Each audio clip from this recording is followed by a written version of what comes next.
So for those of you who've been following me, know that I am on a mission to rehabilitate my son's skin.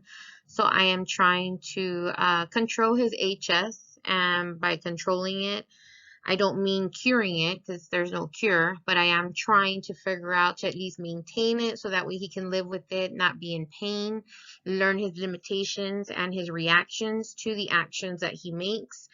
So as you can see here, we're starting off with the 18th, and it's just basically showing that in the beginning, I believe a lot of individuals saw my post where I saw that my son's skin was regressing or regression, just only because he was eating a little bit more loosely that week, and we were only doing around 70 to 75% gluten free. It wasn't 100, only just because research had advised not to do it like in a shock where it's just 100%. You have to gradually get into it until you become 100%. So seeing that we gradually kind of introduced ourselves and got into as far as where we're at, I feel like we were in a good position to go ahead and move forward with 100, only because he was only eating gluten while at school during his lunch and on special occasions. So in these pictures, you can kind of see that on my end, I can see that his skin's starting to get tender or pink areas. And these were the first signs that I saw when he was younger. So individuals who have HS, you start to learn your body. Again, I don't have HS, but because I take care of my son on a daily basis, these are things that I look for now moving forward. So here in these pictures, these are the reactions of how his last week went based off of his food blog. He had a restaurant at Jim's. He ate nachos, popcorn, a diet soda, at a movie theater with his aunt, and then lunch at school.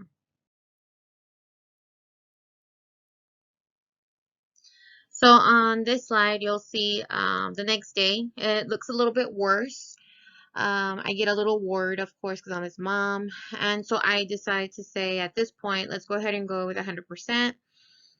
He still has no pain, thankfully, but these are just little indicators on my end that I want to watch for because they're always kind of there, but they don't really do anything. In the second picture, you can see where it looks like there's a little belly. We call them bellies just because it looks like a little panza coming out from the side of his thigh. And then you can see in his arms where all these circles are now just kind of becoming more. And you can see the skin is just getting super soft, and it looks like it's getting more relaxed because it's going to start to open at this point. On the last pic, you can see where there are tracks that have just not, or the tunnels that just have not closed at all since the beginning of this rehabilitation process. But the ones in the bottoms do tend to just open and close every so often. So those are just things that we continue to look at. So on the third slide, you can see that it's now day 20. You can see that his arms are now opening up, which I kind of anticipated coming in, because again, what he's consumed needs to come out, and it's not going to come out of his bowel intestines because his intestines are not agreeing with them because they are gluten sensitive. And as you can tell on the arms, the very beginning on the first picture to the left, it's already opened up. It's allowed the skin to come out, which is weird because I didn't see any pus, but you did see pus in the in the bottom of the gauze and the wrap. On the other side, they look still sensitive, but nothing extreme. On the thigh, on the one on the left, you can see that that belly is still there. At this point, I see a white head at the end of that. So what I ended up doing is I went and bought a Lancer, and this is for diabetes. You check your diabetes, and so it's a little lancing kit. And so I tried it on myself before using it on my son, and I didn't feel anything. And I was like, okay. But I did see blood come out. So I was like, oh, wow, this is so thin and so clean of a click. Like literally you can give it to a baby and you wouldn't feel anything. I mean, I don't recommend it, but I'm just giving you the idea of it. So when I did it to my son, these little lancing gadgets have 6 to a head or a packet. So I used all 6 of them on that one.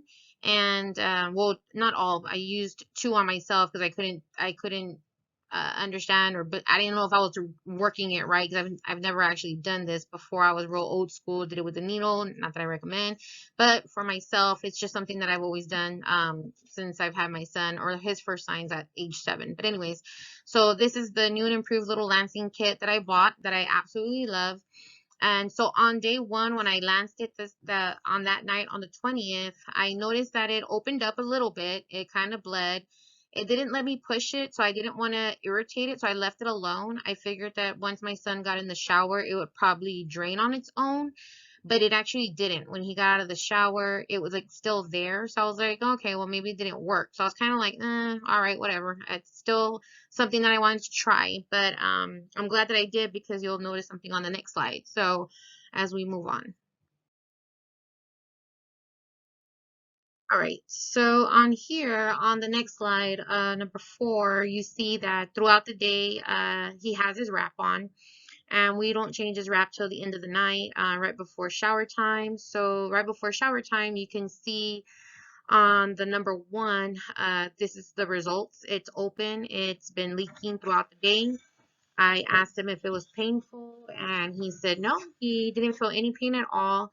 So I'm glad that we got the little lancing kit, because it looks like the lancing kit allowed the little holes to provide it pressure relief. So what ended up happening is, when his temperatures rose and he started to get hot, and of course this infection or whatever pus needs to surface and get out of the body due to the actions of what he ate last week. What ended up happening is it came out through the skin. So when it came out through the skin, by it having those little incisions through the lancing kit, it allowed it to just basically release it without any additional pressure or additional pain having to be felt. So that's good. So in example 1, you can see that it's coming out. In example 2, this is after his shower, and of course we've already drained it out. And in example 3, this is just me taking the the tattoo wrap and some gauze and just making it clean. I put it over the surface of both of them, because as you can tell, there's like another head on the side. I do need to buy some additional needles or that come with the lancing kit, because I used all 6 that day. So this is going to just be another one that I'll have. Now, when you buy the pack come in 100 for like, I think $14. So I think that's a really great deal. I think also what's awesome about it is that at least you know that all your needles are sterile and you can just dispose of them properly. And the images on his